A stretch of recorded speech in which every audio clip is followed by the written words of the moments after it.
Narito ang Balitang Pinoy TV. Po tayo. Magandang araw sa atin lahat mga kababayan. Dito na naman tayo sa another episode ng ating vlogs. Pag-uusapan natin ngayon, ito po no, pinagre-resign po ng mga tauhan o mga supporters ni Pangulong Marcos at ni Tambaloslos, ang ating pong mahal na Vice President Sara Duterte. Pag-uusapan din po natin ito pong mga atake nila kay Sara Duterte. Sa mga achievement ni Sara Duterte ay inaatake po nila at ginagawan po ng mga fake news. Actually, panay fake news lang naman po ang atake talaga nila kay Sara Duterte. Pati po yung confidential fund, wala naman po silang atake. Speaking of confidential fund, lumabas na po yung COA year-end report at napakalinaw po, no? Pinature pa po to. Pilit pong pinipiga ng Philippine Star. Kunwari, may anomalya, pero binasa ko po yung article ng Philippine Star sa kasawiang palad, no? Yung pong hinihintay nila, matagal na nila hinihintay. Buhat po na nagsimula sila sa COA. Yan, yung sinabi po nila yan na sana yung COA imbestigahan. Naglabas na po na year-end report. Sa kasawiang palad ng mga detractors ni BP Sara, wala pong nakitang anomalya ang COA. Ulitin ko po, walang nakitang anomalya ang COA sa confidential fund ng Office of the Vice President. Pag-uusapan din po natin, ito po, nakakatawa po itong mga, again, no, mga BBM and Tambaloslos supporters. Naglabas po sila at galit na galit.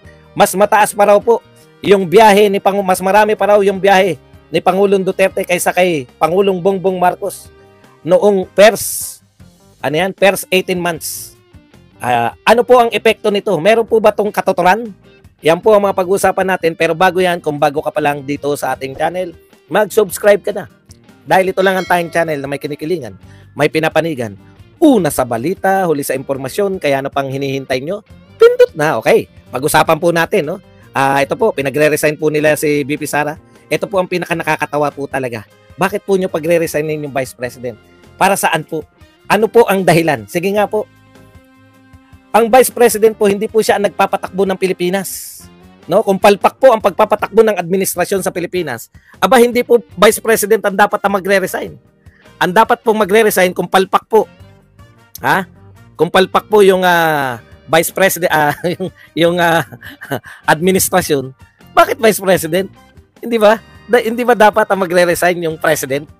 Ngayon lang po ako nakarinig na mag-resign yung Vice President. So, hinanap natin, ano ba katwiran ng mga to, no? Ito po, ang dami po nakapormang ganito ngayon, resignation, Sara C. Duterte. Yan po ang kanilang panawagan. Ito po ang sabi ng isa, my wish for 2024. Same po ibig sabihin, pinakakalat po nila to. Pinakakalat nila to na gusto nila mag-resign. Hindi na po dati DepEd Secretary lang. Hindi na po bilang DepEd Secretary, kundi bilang Vice President. Okay lang yung pinagre-resign mo bilang secretary ng DepEd may katwiran Pero yan, binoto yan ng 32 million, mas mataas pa po ang boto kaysa dun sa presidente mo, no? Ikaw na nagpapa-resign. Mas malaki pa po yung boto niyan sa presidente mo. Bakit mo pagre-resignin?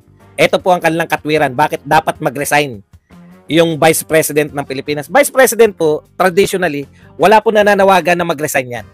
Kasi traditionally, ang Vice President ay tagahalili lang ng presidente. Pag may nangyari sa presidente, may namatay na presidente, marami na po nangyari niyan. Namatay si Manuel Quezon, naging presidente si Osmeña. Namatay si Manuel Rojas. Sino ba pumalit kay Rojas? Si Elpidio Quirino, no? Elpidio Quirino. Bakit niyo pagre-resignin? Ito po ang mga katwiran nila. Ayon kay Mr. Win-Win Situation, my wish for 2024 is BP Sara Duterte to resign. Pucha, wish mo lang. Wala kang binigay na katwiran. Talaga mga bobo talaga. Pasensya na po kayo Yan po ang mga natiran tagapagtanggol ni BBM. Kaya nga nag-import na Kaya nga dinadala na sila Rendon Kasi po, wala talaga Wala talaga mahita sa mga tagapagtanggol Wish niya daw. Wish niya daw na mag-resign si BP Sara. Kaya, pagbigyan yung wish, bakit mo naman na-wish? Wala namang epekto talaga. Ano ngayon kung mag-resign yung Vice President? Presidente ang... Tanga talaga itong mga to. May katwiran pa yung mga alam niyo po, natatangahan ako kasi yung panawagan nila dati ng mga dilaw na Duterte resign. May katwiran po yun eh. Bakit po? Pag nag-resign si Duterte, uupo si Leni. Yun yung pinuno nila. Eh pag nag-resign si mga bugok talaga. Kaya talaga wala ka makita ngayon. Nakakatawa pong kalaban to. Dati nag-iinit una, hindi sila nagpapakilala mga tao. Wish niya lang mag-resign. Ano mahihita nyo? Halimbawa, ano mahihita nyo kung magre-resign si Sara Duterte? Madadagdagan ba yung powers ni Bongbong Marcos? Si Bongbong Marcos na nga, ang pinakamakapangyarihan. Mag-resign o hindi si Sara Duterte, walang epekto yan dahil kontrolado ni Bongbong yung gobyerno. Kung palpak ang pamumuno niya sa gobyerno, wala pong epekto yan kay Sara Duterte, lalo na ngayon. Di ba? Eh kahit pa mag-resign, mga bugok talaga. Ayan, bubuksan ko na nga uli. Ang hirap pala ng ang hirap ng nagsasalita. Ako wala akong nakikita nagsasalita. Mukha rin akong tanga. 1,000 nga nanonood, wala naman ako nakikita. Hayaan nyo na yun. Hindi po ba nakakatawa yun? Kaya, buti pa yung dilawan mag-isip eh. May pakinabang sila. May pakinabang po sila kung magre-resign si Tatay Digong noon kasi si Leni Robredo magiging presidente. Eh ngayon, pag nag-resign si Sara Duterte, mapapalitan ba si Bongbong Marcos? Hindi ko maintindihan. Ano po mangyayari? Wala lang. Eh bakit kayo nananawagan? Gaganda ba patakbo ni Bongbong Marcos kung magre-resign si Sara Duterte? Mas mapepeste nga kayo dahil mag-all out na si Sara Duterte. Mahina talaga itong mga kokote, no? Yun ang napunan natin, no? Humina ang kokote. Okay, isa pang dahilan. Ito po, nakakatawa itong mga to eh. Marcos makapili. Kasi siya ay oportunista. Bakit oportunista? Incompetent. Incompetent? Number 1 yan, huy! Huy! Number 1 si Sara Duterte. Huy! Hindi mo ba naintindihan yung number 1 ka? Paano naging incompetent yung number 1? Ha? Number 1, hindi, dito yung binasa ko. Naawat ako ng misis ko. Mahirap. Nahirapan talaga ako pag may misis ako rito eh. Inaawat ako eh. Okay, opportunista, incompetent, greedy, power hungry, at traitor. May show more pa, tika muna. Traidor, my list can go on. Let's just keep it short and simple. Resign BP Sara. Wala sila masabi, no? Ano yung mga ginawa? Ano yung ginawa ni Sara Duterte na ilabag sa batas? Para ka manawagan na mag-resign yung tao, meron ka man lang binibintangan mo man lang siya na kasi lumalabag sa batas, di ba? Nung pinag-resign natin si Gloria, kasi may Hello Garci. Nung pinag-resign natin si Erap resign kasi merong involved si Erap sa wedding. Nung pinagre-resign natin si Pinoy, pinag-resign ba si Pinoy? Yung pinagre-resign si Pinoy, kasi yung involvement sa Mama Sapano, yung kawalan niya na aksyon sa Mama Sapano, yung kanyang napabalitang involvement dun sa panahon niya yung naganap yung yung kay Napoles. Yung scam ni Napoles. Yun. May dahilan po kung bakit po may binibintang kayo dapat nakatiwalian kung bakit pinagre-resign ninyo yung isang opisyal. Hindi po pwedeng maganda lang si Sara Duterte. Maganda si Sara Duterte kaya mag-resign, ganun. Bobo. Kawawa naman. BBM, naawa po kami sa iyo. Ang natirang tagapagtanggol mo, panay bobo. Oportunista.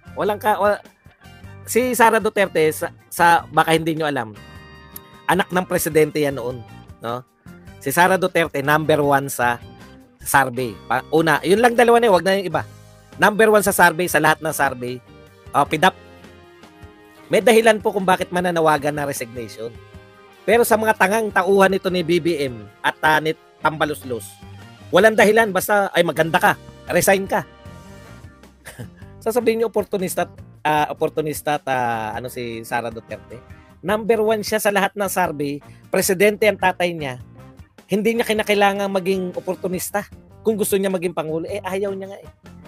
Yung the mere fact na tumakbo siya na ang kanyang tatay ang kasalukuyang presidente at number 1 siya sa lahat ng survey, the mere fact na tumakbo siya bilang vice president, wala na sa katangahan na sabihin na siya ay isang oportunista, no? Wala talaga eh. Mahina, traitor na naman, pro-China na naman. Dahil nagsasalita ng China eh. Mga bugok talaga eh. Okay, punta po tayo sa meron pa eh. Banat po nila. Lubos-lubosin na natin. Ito po, nagre-react sila dito. libo-libong classroom na ipatayo sa 2023. May kabuuan 2,200 at isa ang silid-aralan at 880 health facilities na ipatayo ng DepEd. Okay. Meron ba na ipatayo? Meron. 2,000 mahigit na classroom. 45 na eskwelahan. 880 na ano. Meron pinatayo eh. Pinagmalaki ni BP Sara. Ang sagot lang ng bugok ng mga supporter, si Pakita Butangera aka Su, alias Su, patuloy lang sa pagkakalat ng fake news. Fake news daw yung naipatay yung, kaya ang hina, no? Nakakaawa po ang hihina ng Kukote. Paano naging fake news yun kung nakapagpatayo nga ng classroom? Tsaka yung usapin po ng classroom, no? Sa totoo lang, ilan ang classroom na kulang? Hindi po si Sara Duterte nagpapasya niyan. Ano yan? Iuutos niya lang magtayo kayo ng classroom. Saan po ba nanggagaling yung pondo ng para sa classroom kay Sara Duterte? Ito na nga mga kabalita. Ano na ang masasabi nyo patungkol sa balitang ito? Please comment down below mga kabalita. Pag-usapan natin yan sa comment section. At kung di ka pa nakasubscribe sa ating channel, baka naman